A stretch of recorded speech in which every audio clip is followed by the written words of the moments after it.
Très heureux de vous savoir, très nombreux pour vous informer.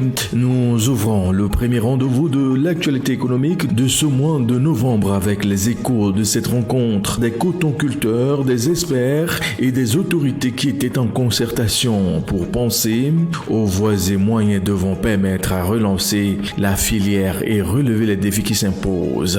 Détails avec Aïcha Atidjobo.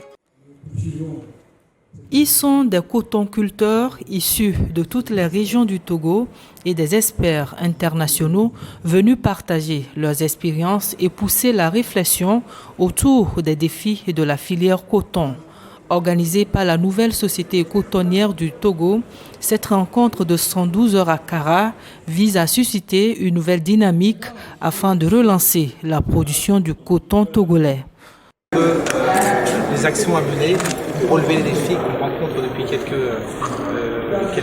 années, en collaboration avec la FNGPC, et recréer un environnement de confiance et de travail ensemble. Et on sait que c'est que dans ce cadre-là qu'on pourra atteindre cet objectif et cette feuille de route qui sera développée sur les 3 à 5 prochaines années dans une collaboration totale entre la NSCT et la FNGPC avec l'appui de l'ensemble des partenaires.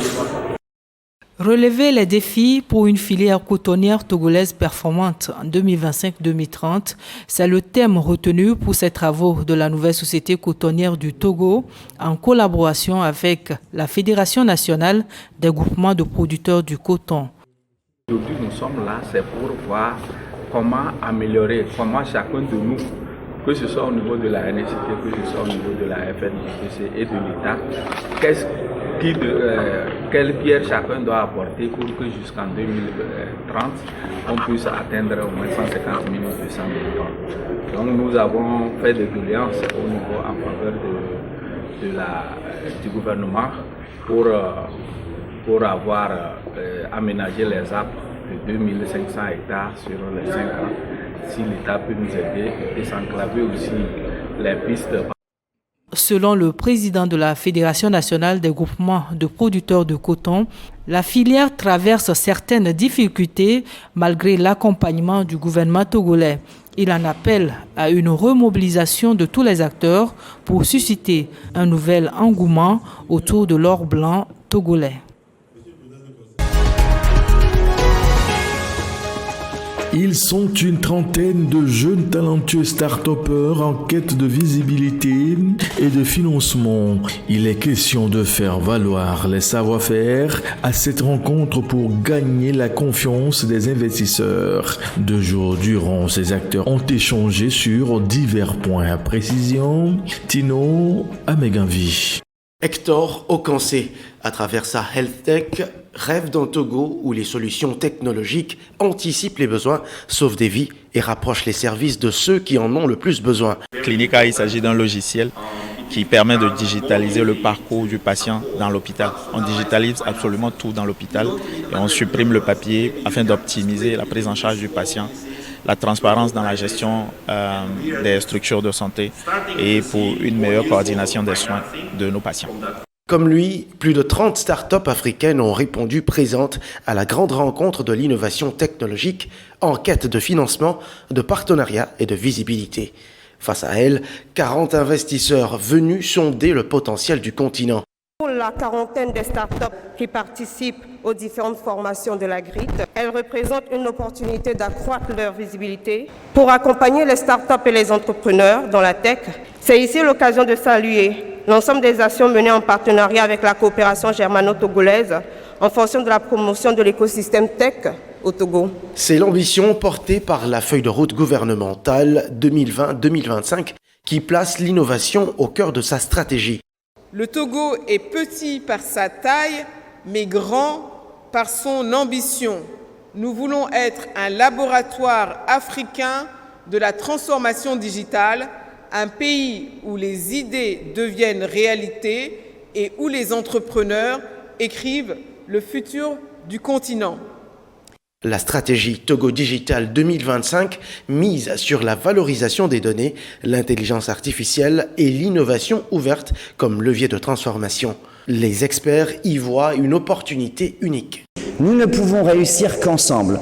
Mon appel est donc que ensemble, entrepreneurs, investisseurs, policymakers, gouvernements, nous puissions travailler à réaliser ce rêve. Edem Fiadjo, jeune promoteur de la start-up Kidolé, rêve de faire partie de ces success stories qui attireront davantage d'investisseurs. La GRIT a été une grande occasion pour nous de pouvoir découvrir en fait comment pensent les venture capitalistes et les business angels et de surtout calibrer notre boîte pour qu'elle puisse répondre le jour où on veut lever des fonds. À Lomé, du 29 au 30 octobre, l'innovation se conjugue désormais au futur. Ces acteurs de la technologie visent ensemble à bâtir un écosystème solide et efficace.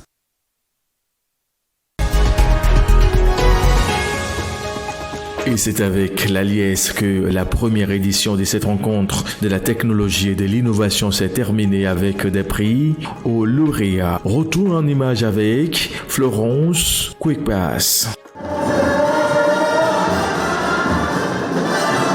La marche républicaine pour célébrer la fin de la grande rencontre de l'innovation technologique au Togo, GRIT.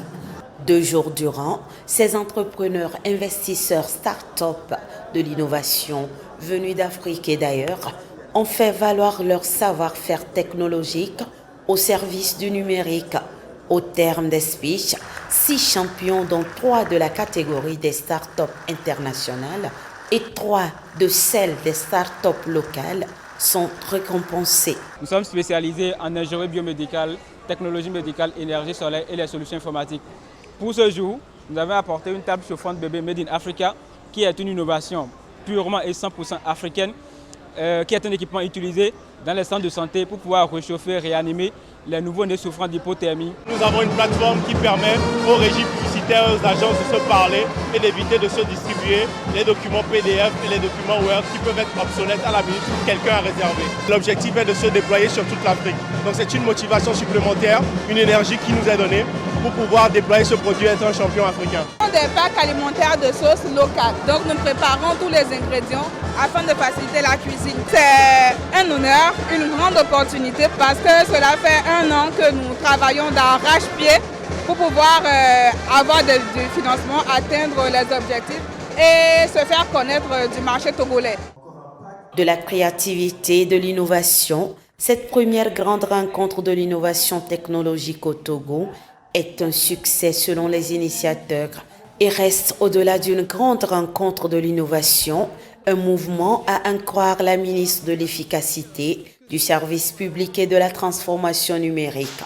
Initiée par son ministère, la GIZ Togo, cette rencontre des 2 jours a été financée par le ministère fédéral de la coopération économique et du développement BMZ Allemagne, le ministère des Affaires étrangères et européennes du Luxembourg, l'Union européenne ainsi qu'Africa Arena.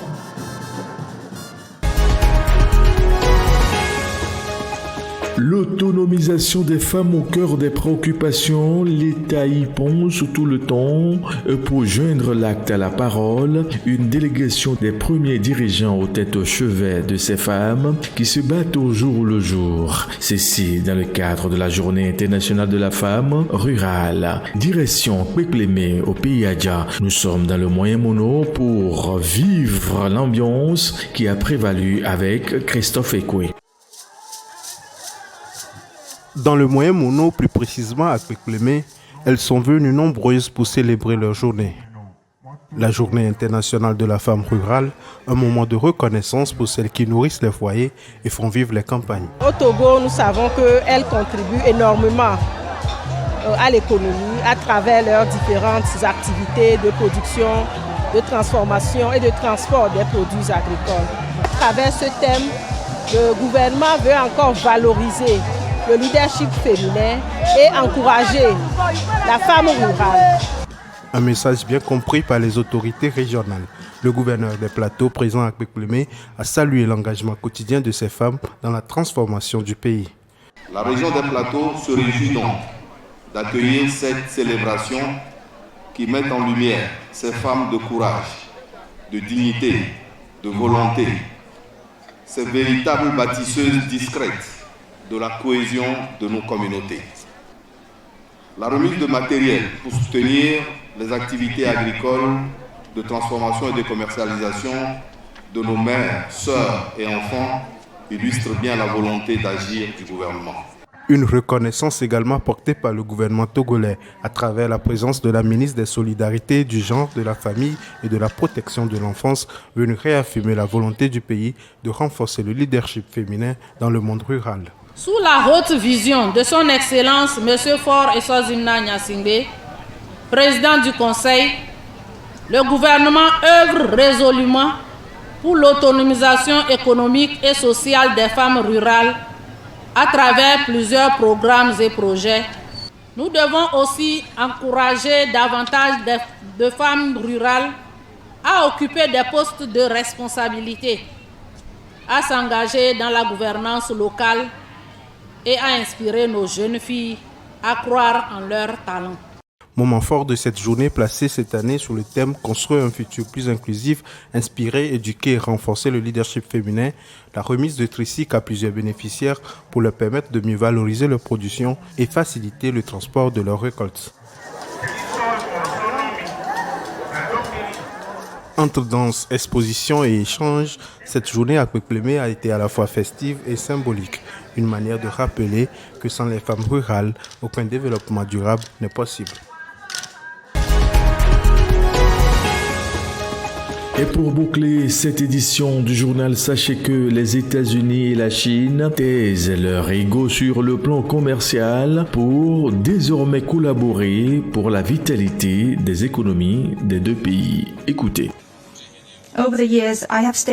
Au fil des années, j'ai déclaré publiquement à plusieurs reprises que la Chine et les États-Unis devaient être partenaires et amis. C'est ce que l'histoire nous a appris et ce que la réalité exige. Monsieur le Président, je suis prêt à continuer à travailler avec vous pour établir une base solide pour les relations entre la Chine et les États-Unis et créer une atmosphère propice au développement des deux pays.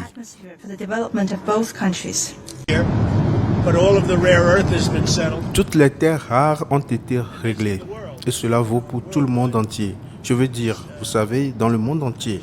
Je pense qu'on peut vraiment dire qu'il s'agissait d'une situation mondiale et pas seulement américaine. Nous continuons donc à produire des terres rares et à acheter des terres rares et tout le monde reste quand on regarde ce qui se passe dans d'autres pays. Mais la Chine et toute cette situation, cet obstacle a maintenant disparu.